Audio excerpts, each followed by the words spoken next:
Hello, good morning to you, and many thanks for joining us. You're watching Galaxy today, coming to you from Galaxy Television.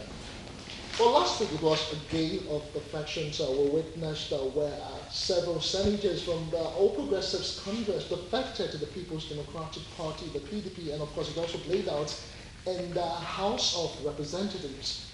Also last week, the governor of Benue State, Samuel Otom, also defected from the All Progressives Congress to the People's Democratic Party, the PDP. That's not all. The Speaker of the House of Benue Assembly was also suspended and impeached. The drama has not ended because just yesterday, All Progressives Congress and lawmakers from the Benue State House of Assembly served impeachment notice on Samuel Otom, the governor of Benue State. It also played out in Imo State, where the deputy governor was also impeached. From Kano State, reports have it that the Speaker of the Kano Assembly was impeached. So another gale of impeachment.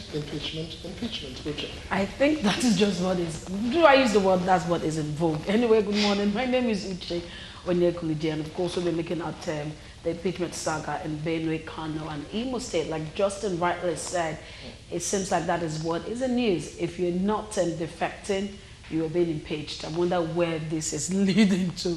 Okay, whatever that is, anyway, this morning, like rightly said, we'll be looking at the impeachment saga in Benue, Kano and Imo State. And as usual, if you want to be part of this or to be part of this, all you just have to do is send SMS to the number that will be written on the screen. And of course, you can also reach out to us on our social media handles using hashtag Galaxy Today. Yes, that's right. So we're looking at all of these issues, and of course the process involved in impeaching a governor will be done by a legal practitioner here in Lagos. We'll also go to Ibadan and Abuja, hopefully in the course of the show, to talk more about this issue that is in the news since yesterday. First up, let's give you a quick reminder of how it played out yesterday in Benue and of course in Imo State. The Nigerian police and other members of the security agencies that are supposed to be neutral and law-abiding are taking sides in the matter they are supposed to intervene for justice. The House will therefore resolve that the members who sat are hereby suspended. That the officer like warn us that if care is not taken, maybe tomorrow, who knows what will happen next from what the security agencies are doing. And also to call on President Muhammad Buhari, who said that it's for everybody, that should prevent the injustice that befall on Benue people, that will continue to practice democracy in Benue and in Nigeria in general. That the leadership of the National Assembly do sweeping way into the illegality at the Benue State House of Assembly with the view of ending this impunity. Taken. Whatever decision taken by the members who sat without the quorum is considered null and void and of no effect. Yes. Taken. If you had ever at any point in time followed up the proceedings of the House of Assembly, as I speak with you now, we have gotten an injunction, we have gotten a court order trying to ask the banks to give us details of mandates of account openings of some civil servants, of how the salaries have been paid. On entering, I understood that there are issues of salaries and payments and all of that. I wanted the state, which embarked on a verification exercise that was a little bit scuttled and were not supported by the executive. Today, I realized why we were told that Trump called Nigeria or Africa a shithole. This is very, very provoking. And I want to believe that Mr. President is not aware of the action that is taking place in the state. Anyway, as a speaker, then what did he do?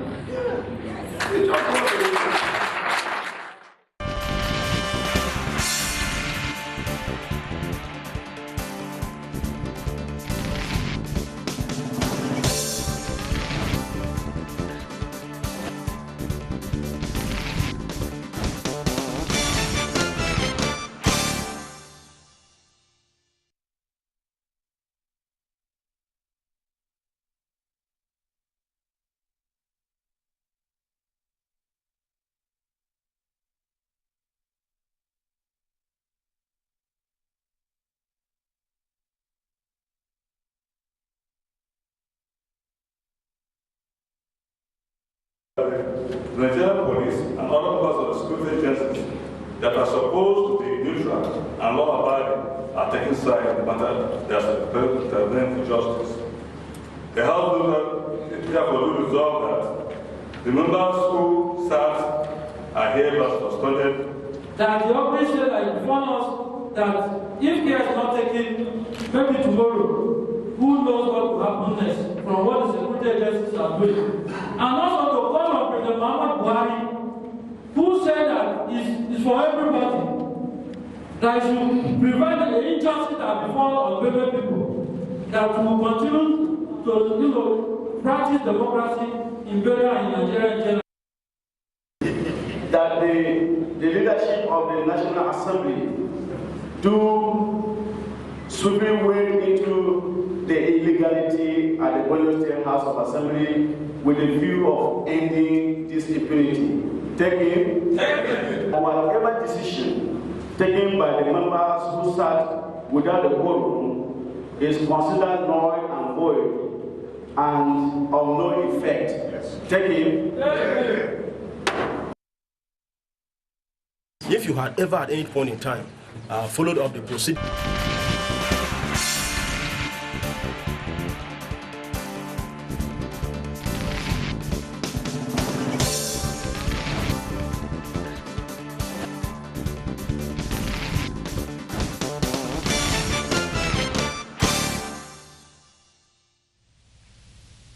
All right, welcome back. If you've just joined us, you're watching Galaxy today. We'll start off with Benue State, but before we do that, let's introduce our guest. We have a legal practitioner joining us in our Lagos studio here. We have Ahmed Abbas. Thanks for joining us this morning as we look at these issues today.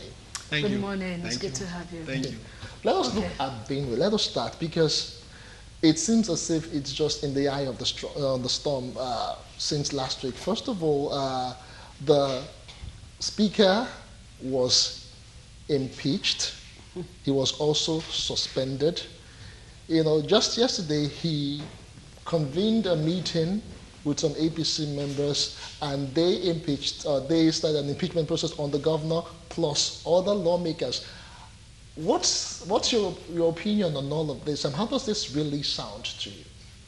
Because looking at the whole matter, before he was impeached, I heard they were on recess. Now, how legality and all of this, I just really need to know, because it is a bit of a bamboozlement per se. I don't really know which other English to use for it, because it's a bit, dramatic.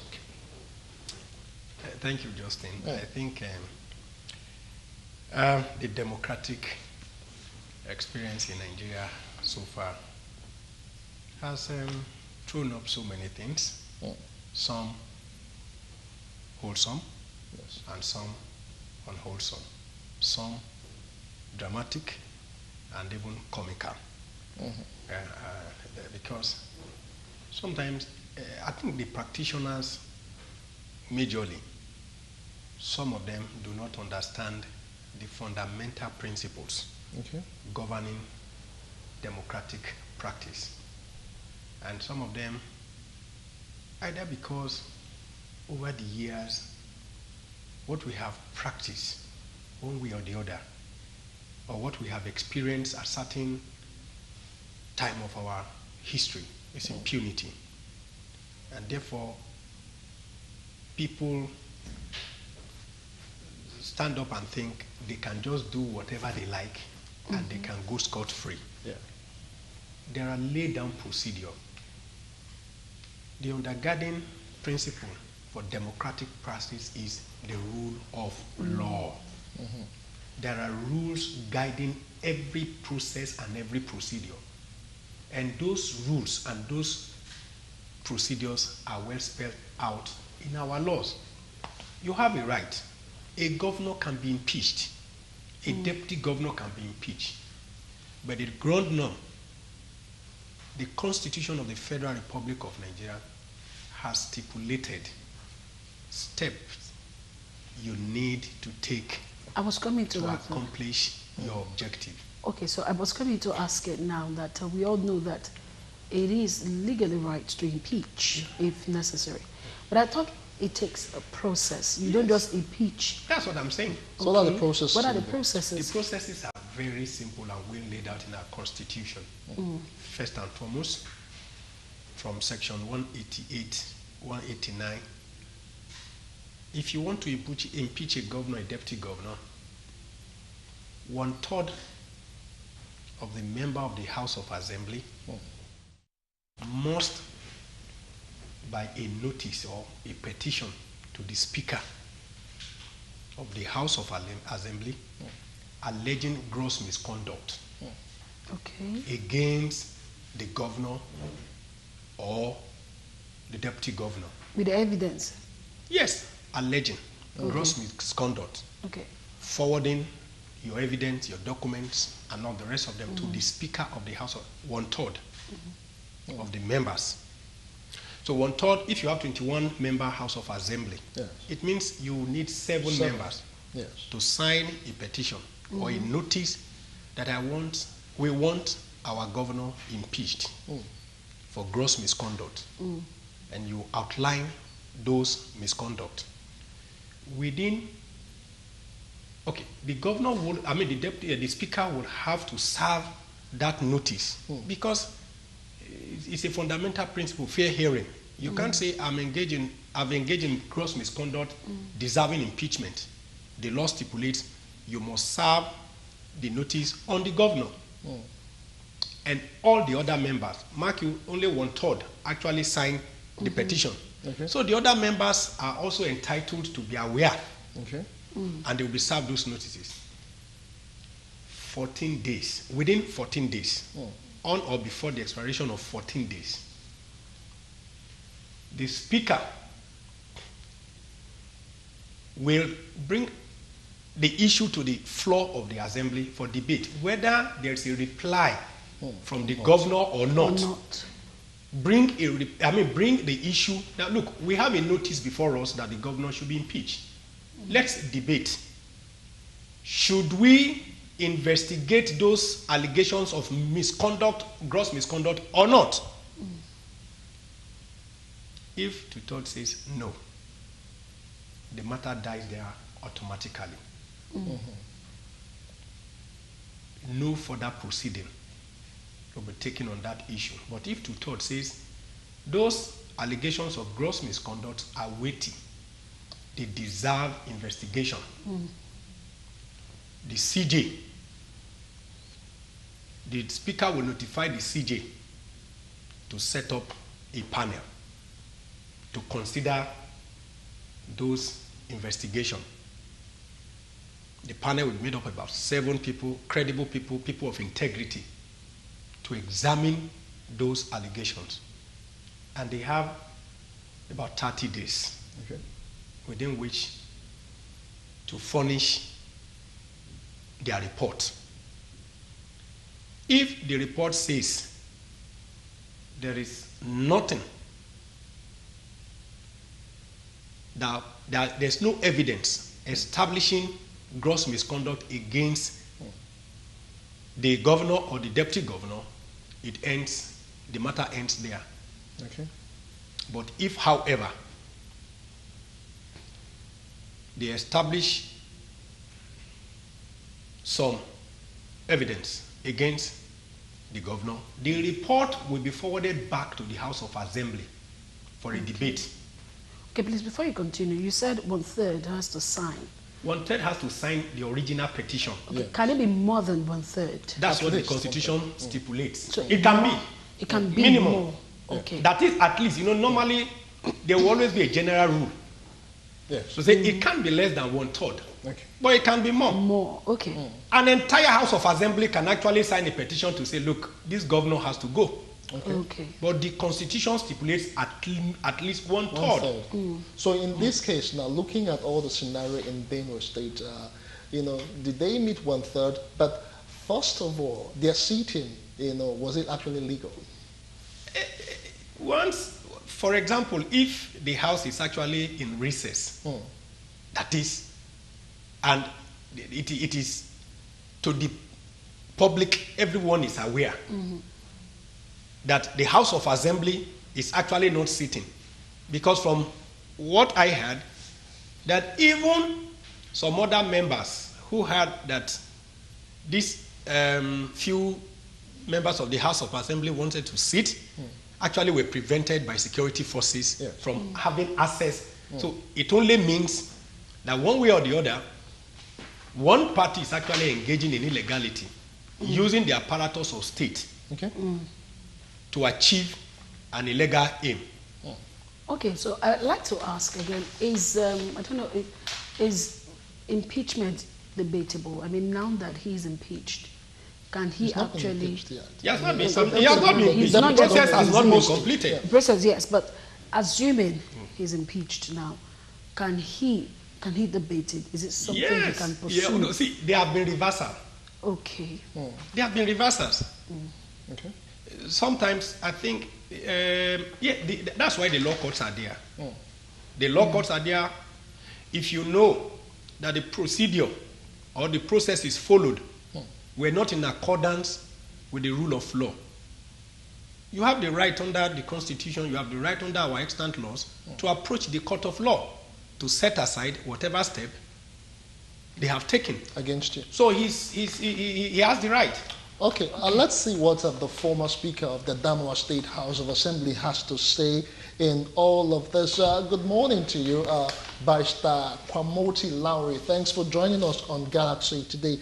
I want to find out specifically with what happened in Benue State yesterday. In your opinion, did they form a quorum? That's one. And can they sit in the absence of the clerk of the House and, of course, without a deputy speaker?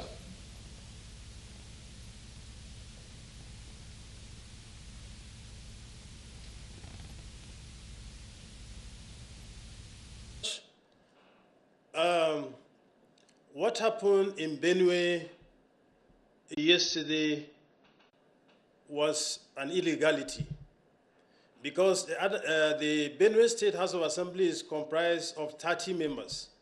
And to form a quorum, you need at least 10 members. 10 members form a quorum for sitting. But from the information available and on the media is 8 people that sat. So if 8 people do sit, that means they have not formed a quorum. That sitting, as far as the law and procedure of the House is concerned, is a nullity because they have not formed a quorum. And if the House is in recess, there are procedures for you to recall the House from recess. And what are the procedures? Is for 1/3 of the members also to sign a notice to the Speaker that there are certain weighty or public issues that need to be discussed, that urgent issues that need to be discussed. And the Speaker, of course, will forward it to the clerk, who will now publish a notice and send this notice to all the members that they should reconvene for a sitting. That has to be done. But in this case, has it been done? If it has not been done, then that sitting, of course, is a nullity because the notice was not given in respect of the House reconvening. But from the news, it appears as if the other members, who are the majority, have asked the House to reconvene. And if they have passed all the notices required, and then now they came for a sitting, as we saw with the pictorial news, they were prevented from going into the House, and then the 8 other people were allowed to go into the sitting. That also has breached the extant laws and rules, and the clerk and the Speaker have come out categorically to say that we have not invited security. And even for a fact that the Speaker was there and they all showed their ID card and they were prevented, so the sitting of those 8 people really was a nullity, and it cannot amount to anything. And even if I'm to advise, the notice they are to serve the governor, which they have to do within 7 days, even if I'm the governor with all these facts available, I need not receive any service or reply because, of course, 8 cannot constitute 1/3 of the House to warrant a quorum for them to do that. The member, one of the 8, said he was asked specifically in another medium. He said he did not admit of them forming a quorum, but he said that they were getting the necessary signatures.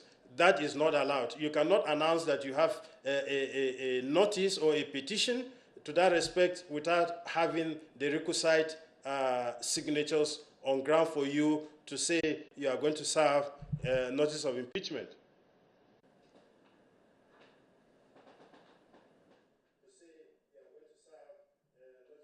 The APC, the people who actually start to give this notice of impeachment were actually APC members. Do you think there's a political undertone to this?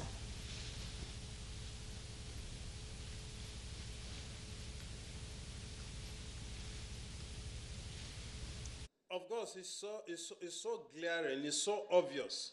If you look at the trends of the events of things that was going on, the governor defected and some members also defected with him, and now the PDP has formed the majority in the House. And of course, these 8 APC members are now in the minority. For the fact that the security agencies condone the whole House to enable these 8 people to sit, of course, give credence to the fact that this is political. And for a point of emphasis, we should even say there are only 7, not 8, because the impeached speaker, the former speaker, was part of the 8. And we know as a fact that there is a court injunction restraining him even from going to the House because he has been suspended. So in all respect, and he ought not to be even part of a sitting until the matter is trashed out in court. So there is no doubt about this. It's so glaring, it's so obvious that all these things are just based on the political maneuvers and to put the governor on the run, and of course maybe to put him in a state where he will have to come for negotiations. If not, how can you allow 8 people to sit and sit, allow them to sit and prevent the majority from sitting? Of course, we know what is going on. He has just left APC, and so the APC want to show their muscles that they are in control of the center, and of course, they are in control of the police and other security agencies, and so they can use it to their own advantage. And obviously, this is what is going on. Barrister Lowry, you talked about the APC being in control of the police and being in control of other institutions in the country. Even the governor yesterday, when he addressed the press briefing, he also alleged of the fact that the police were actually against him in all of that. What does this really tell, not just in Benue State, but Nigeria, when we look at the relationship between the executive, and of course the legislature?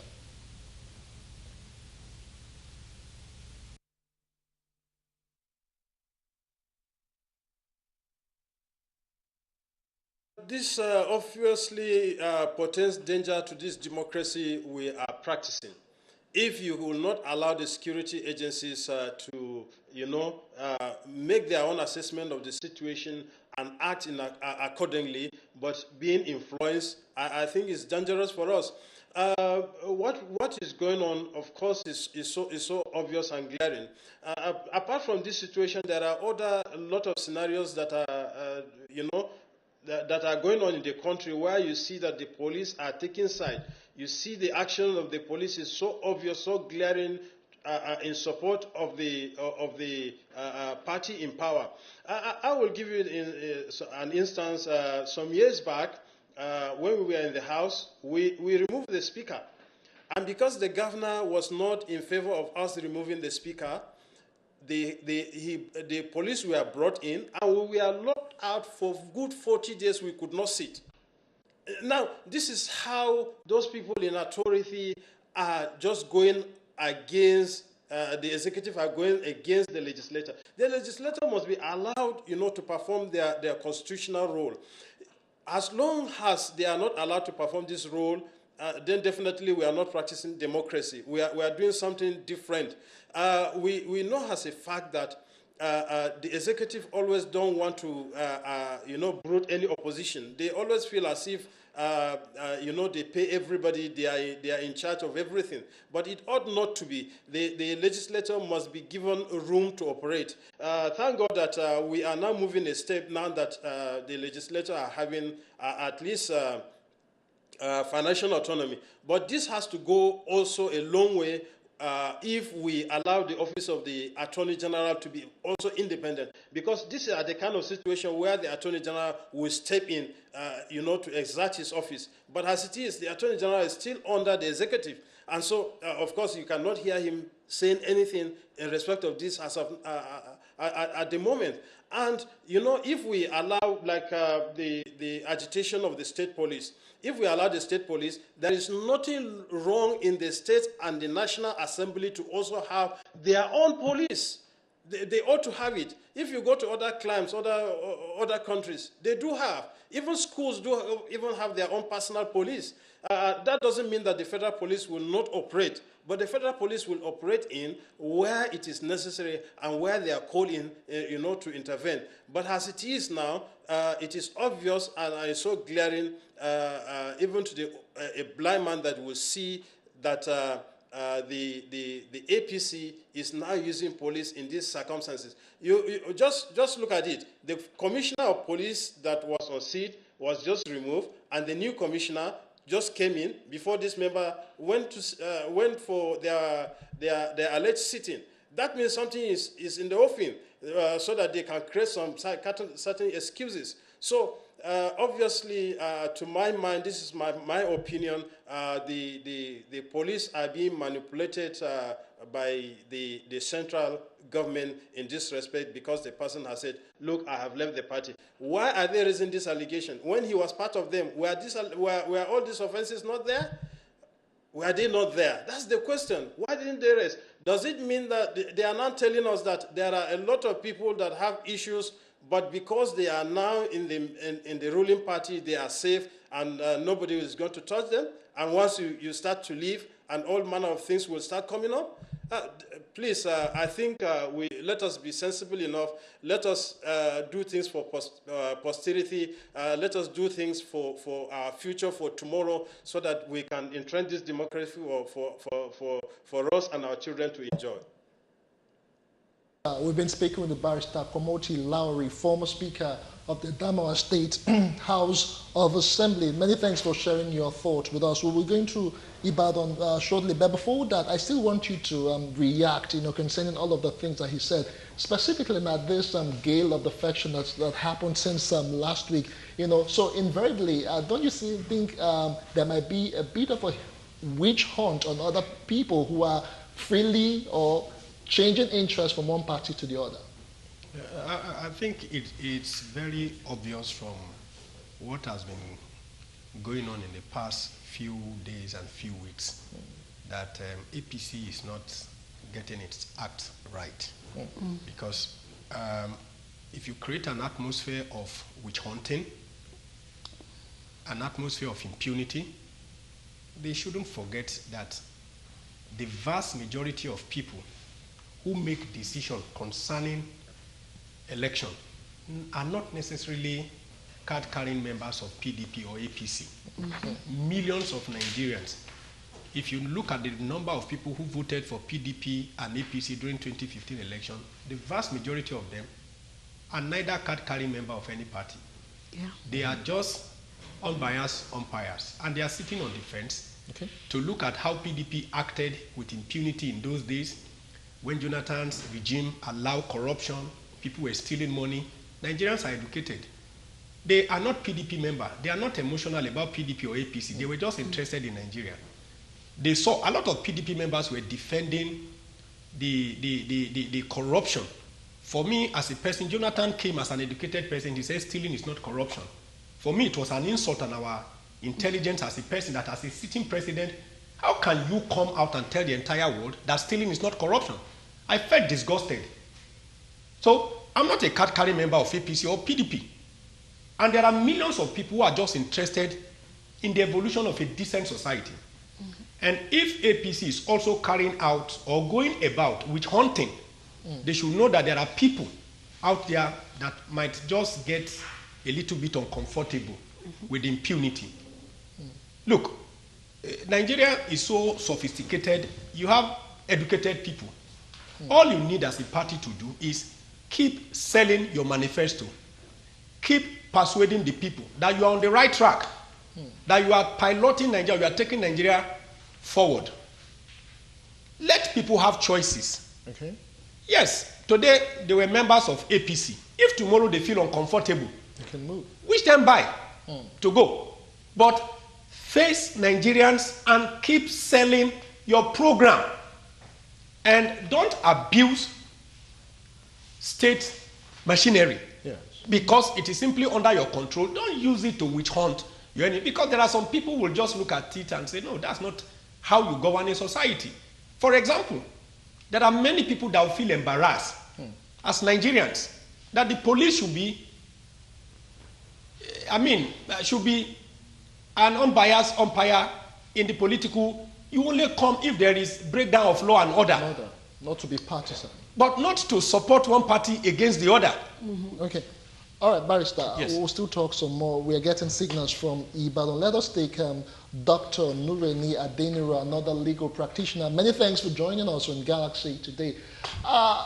A question is actually bugging me in my head right now. I just need you to answer it. In your opinion, do you think this is like, don't you think it's like politics and being played too far, you know, with all the gale of the faction? The impeached and suspended speaker now came out to set a process of impeaching the governor, all because he just defected to the People's Democratic Party. Why now, with all these allegations of fraud? Why was it not said when he was still with the APC? Much. Thank you very much. Well, it is very clear that what is happening in Nigeria today is a manifestation of the political situation we find ourselves. First and foremost, we know Autumn to be the governor of Benue State under the platform of APC. And he has always been a good boy when he was in the APC. But unfortunately, the moment he said he's the campaign or is defecting to PDP, all sorts of things started happening. The speaker that was impeached by his colleagues now turned around with a few members of the House to come and say they want to impeach the governor. So without much ado, everybody knows that the situation that is being played out in Benue is nothing but pure politics. And the politics being played out there is a politics that is a kind of politics that showcases our country as a country where lawlessness is in the fore. Lawlessness in the sense that must we say because of politics we have to do things that will be a gross violation of the Constitution which everybody has sworn to uphold. Whatever they are doing now has no basis within the constitutional provisions of this country. 1999 Constitution as amended is not in any way in support of the situation. For as long as that we cannot situate it within the premise of the law, then it goes to say and confirm that it's a purely political matter. And unfortunately, it is showcasing our country as a kind of banana republic where anything goes. And I do not think that it's proper for us to allow politics to drive us to the extent of the fact that we become a laughingstock among the Committee of Nations. So what we are experiencing in Benue State is a pure political matter. And the so-called impeachment being attempted by 8 members of the House of Assembly does not have a place under the Constitution of the Federal Republic of Nigeria. First and foremost, even for a mere notice to be served on the governor, the Constitution, Section 188 of the 1999 Nigerian Constitution as amended, clearly stated that such notice can only be issued when at least 1/3 of the members of the State House of Assembly signed such a notice. And by all standard, 8 is not 1/3 of the members of the State House of Assembly in Benue. So the exercise is dead on arrival because they did not even have the prerequisite, the minimum quorum to even serve the notice, even to convene the House, not to talk of engaging in any proceedings of the House. So we can say that politics is what we are experiencing here, and it is not in the best interest of this country. Okay, sir. Saying that only 8 out of 8 that didn't make up the 1/3 cannot serve an impeachment notice. Aside of that, I'd like us to look at the case of the deputy governor of Imo State. I'd like us to look at that case properly, saying that this is someone who is also aspiring for the gubernatorial seat come 2019. With what is going on now, do you also think that that would, in one way or the other, affect his political aspiration?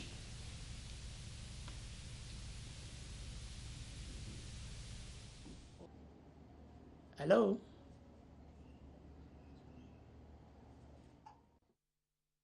Of the governor.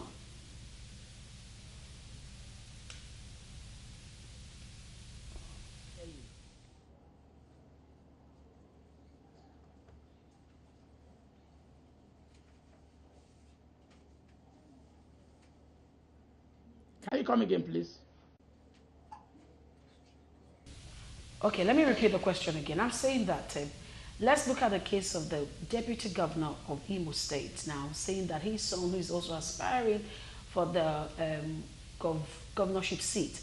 And it looks like this whole impeachment saga might be pointing at weighing down his political aspiration. Saying that this also has a bit of political undertone. Do you think this is going to stop his political aspiration in terms of him contesting for the gubernatorial election come 2019? Thank you very much. The issue of the situation in Imo State, we are all aware of the situation there too, because first and foremost, the governor of Imo State, the incumbent governor of Imo State, by the end of 2019, tenure will have expired, and he doesn't have the right to third term.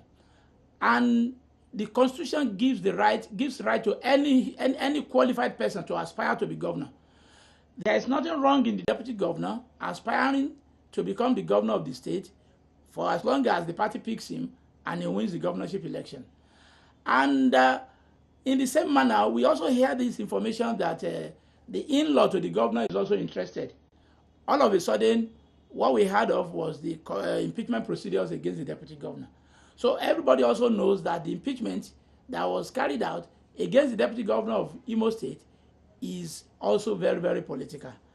The only thing is that all this thing is only showing to us that we are yet to mature politically in this country. We are politically intolerant. Anybody that has raised the finger against the policy of the power that be will just move against that person. So the governor of Imo State believes he has the House of Assembly at his beck and call, and he used the instrumentality of this particular house to impeach the deputy governor simply because the deputy governor raised his voice against an attempt to use his in-law as his successor in office or as the flag bearer of the party to contest the 2019 governorship election. If this kind of thing continues, I'm of the opinion that is not going to help Nigeria, and it is not going to be in the interest of the generality of Nigerians if people now believe that once they are in power, they have every right to use the instrumentality of the office they occupy to feather their own nest and do things against the interest of the communality of the generality of the people of this country. So in Imo State too, it is politics that's also being played out there.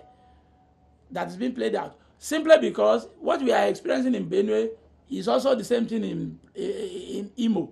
Although the one in Imo is being implemented by the governor against his deputy, while the one in Benue, we believe is being carried out by the APC, maybe at the national level or at the state level, in connivance with the security agents. So all those things are not in the best interest of this country, and it gives us serious doubt as to whether the government of the day will allow the 2019 election to be free, fair, and credible, because it is like they are intolerant with the opposition, they are intolerant with criticism, they are intolerant with defection. Whereas before the present government came into being, there was a kind of massive defection from the then ruling party to their own party. Unfortunately, they cannot bear that now. So it's very unfortunate what we are experiencing in this country. All right, we must say a very big thank you to you, Dr. Nureni Adeniro, a legal practitioner who joined us from Oyo State. Thanks for sharing your thoughts with us on Galaxy today. All right, we'll take a very quick break. We'll come back and talk more about the Imo impeachment saga. That's for the deputy governor in a moment. Still send your messages and your feedbacks on social media as well using the hashtag Galaxy Today. Will be addressing all of those issues in a moment. Abbas Ahmed is still with us here in Lagos. We'll be right back. Stay with us. Mr. Speaker, this morning I was coming to attend the legislative activities that my people elected me to do.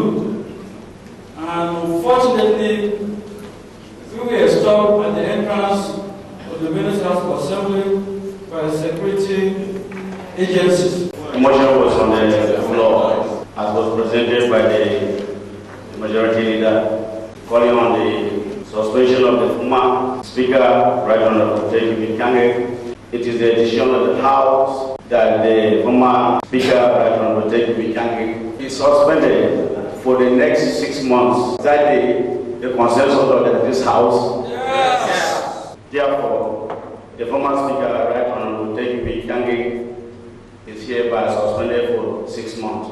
Speaker. But please, let it be very clear. The information is that likely of breakdown.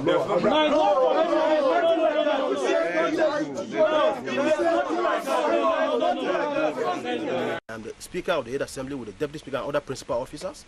Until the House reconvenes the way it should, members may proceed if they think, for whatever reasons, I am not fit to run the Assembly as a Speaker. The procedure that is talking about cannot even help him. Secondly, the Benue House of Assembly, I understand, has 30 members. If the House has 30 members, so far nobody is challenging the issue of the Speaker was impeached by 22 members. I've not heard it from anybody. To me, that is the most important thing. Baffles me that after due diligence, the former Speaker went on air debunking and saying that the suspension is invalid and that he was still the Speaker of the Benue State Assembly, which has occasioned his suspension because he has touched on the sensibilities of more than 2/3 members of the Benue State Assembly. In Nigeria, the latest Speaker of Nigeria, Honorable Taji Suba, the latest majority leader in Nigeria, Right Honorable Avinebu, the Honorable Deputy Speaker, Honorable Egiri Johnson, distinguished honorable colleagues, members of the leadership of the Benue State House of Assembly, my names are Right Honorable Paul Bia. By conventions of the House, I have been made ad hoc committee chairman on publicity. Yes. I'm addressing you in that capacity. We need to make some clarifications on happenings in the Benue State House of Assembly. In our last sitting, the former Speaker, Right Honorable Tekin Kange, by conventions and rules of the House, and after due process, was removed by a majority number of 22 members of the Benue State House of Assembly. I am not prepared to come and sit until the time appointed, unless it becomes absolutely necessary. If not, the House has been adjourned to the 15th of August. Now,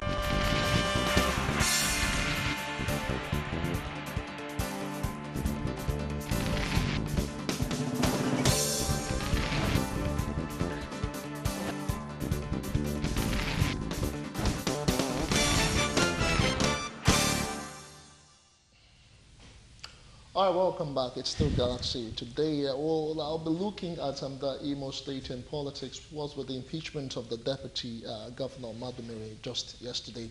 Now, Barrister Ahmed, the deputy governor of Imo State has been impeached. But the thing is that it is despite a court order. What does this really tell? What, complete disregard of the judiciary and the processes involved. Despite orders from court, the executive just goes on as it pleases, even the legislature. I think it's unfortunate that we are governed by men who are not democrats. They are more of an emperor who sees themselves as king. Because in democracy is basically rule of law, rules and regulation. You know, unlike a monarchical system where the king just looks at you and says, I don't like you, out of my palace, and you are gone.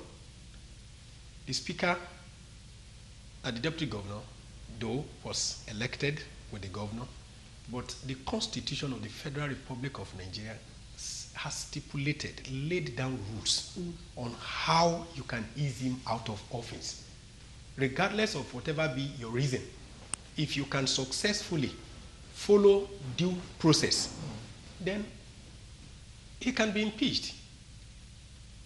But for political reasons, you just rush the entire process because you believe that the House of Assembly, and let me say this, I think from 1999 to date, with the few exceptions of very honorable members of our state's House of Assembly and the National Assembly, most times, the vast majority of members of the State House of Assembly and National Assembly are jobless men and women who do not stand for anything, are in the pocket of the governors. And only very few of them have the capacity to stand for their convictions and refuse to be bought over by the governor. Because the impeachment in Imo State is purely political. And there are some who just believe that you can't impose your son-in-law on the state. We are all conversant with the politics that is ongoing.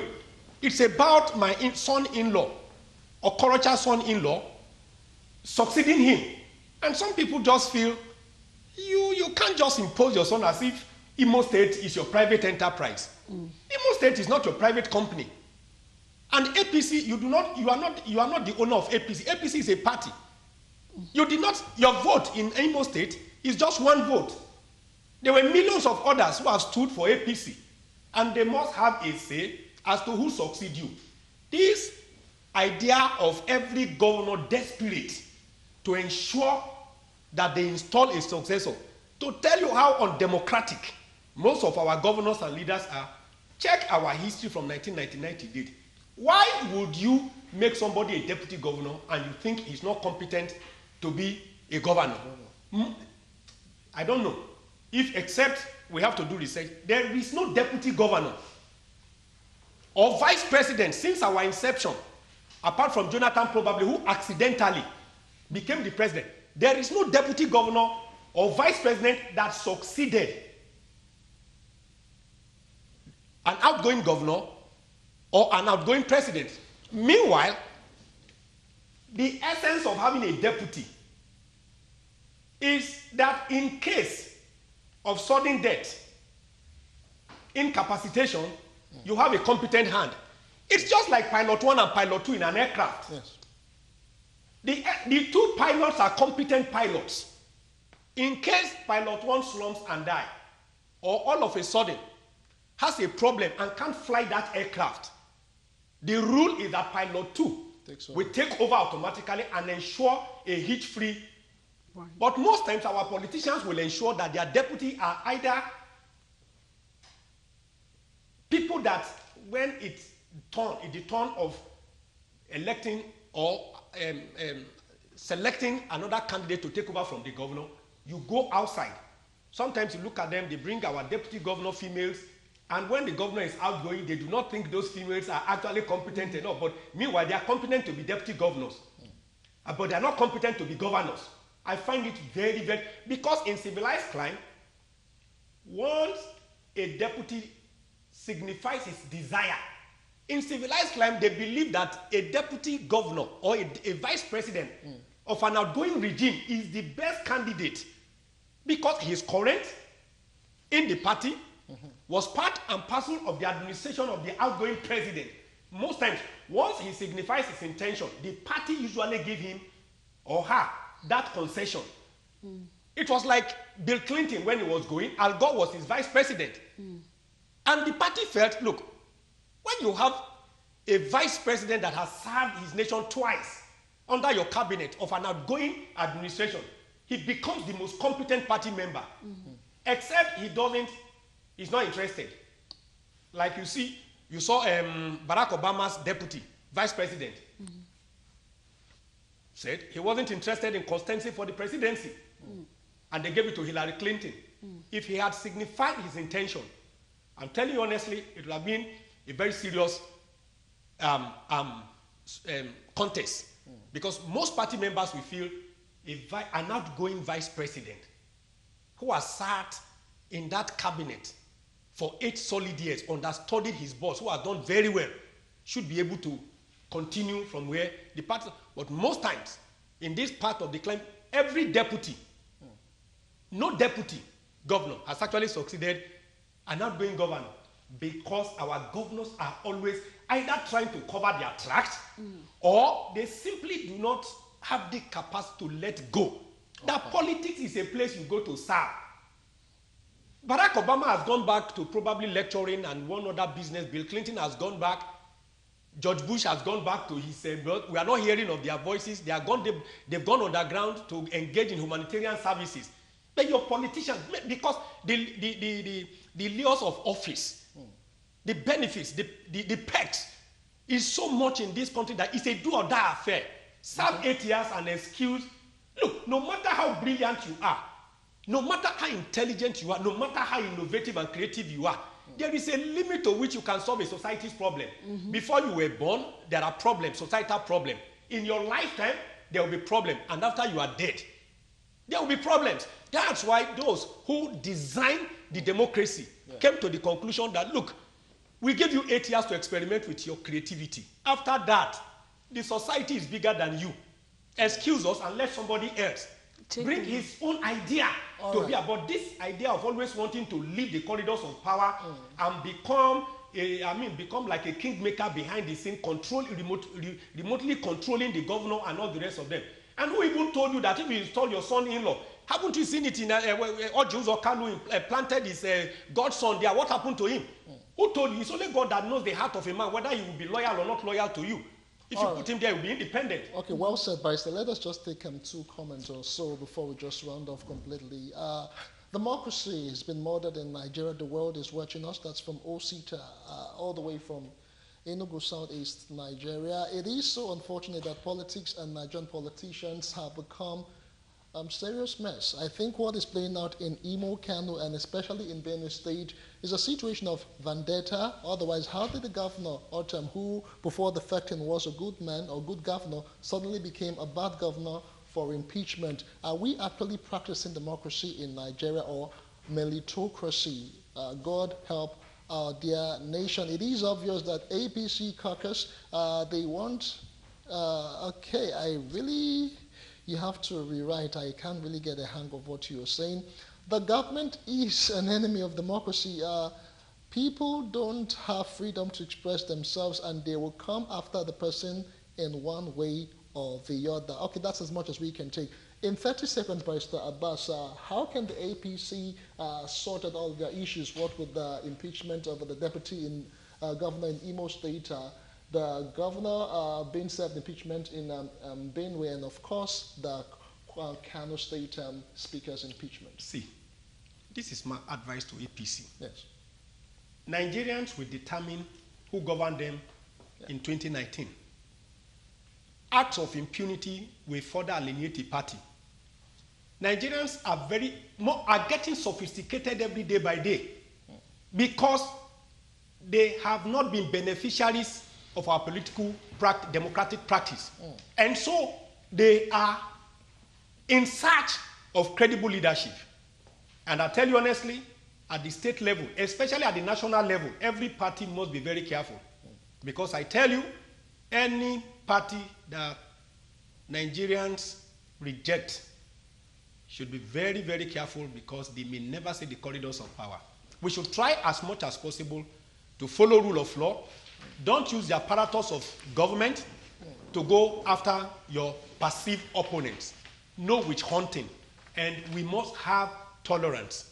Somebody said it. One of the callers said, one of the lawyers in Ibadan said, PDP governors actually defected from PDP to form APC. Nobody impeached them. let there be freedom of association. Well said, Barrister Ahmed. That's as much as we can take. We must say a very big thank you to you. I'll be looking at the gale of impeachment or impeachment saga, if you like, in Benue State, Kano, and of course in Imo State. We were joined by Barrister Ahmed Abbas here in Lagos and Uche. Yes, from Abuja we were joined by Barrister Kwamoti Lowry, and from Ibadan it was Dr. Nurenya Deniro, a legal practitioner as well. Remember that tomorrow is Wednesday, we'll be looking at the health, and the time is going to be 10 a.m. Do not forget to join us. I am Uche Onyekuluje. Do have a wonderful Wednesday. And I'm Justin Akademie. Many thanks for being a part of the show. Let's do it again tomorrow. Bye for now.